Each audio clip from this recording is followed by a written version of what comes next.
Dito naman tayo ngayon sa rooftop dahil hinihintay natin yung materyales. Yan po ay papunta sa airport ng Jeddah.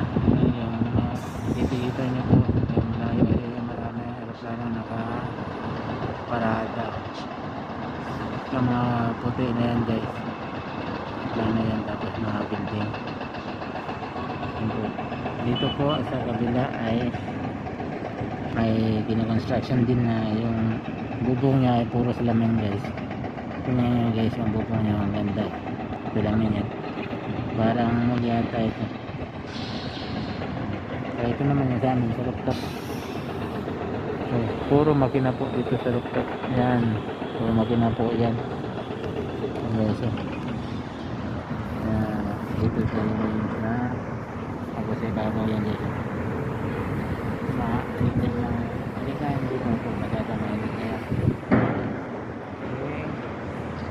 ibabaw po tayo na ito po yung dalawang lane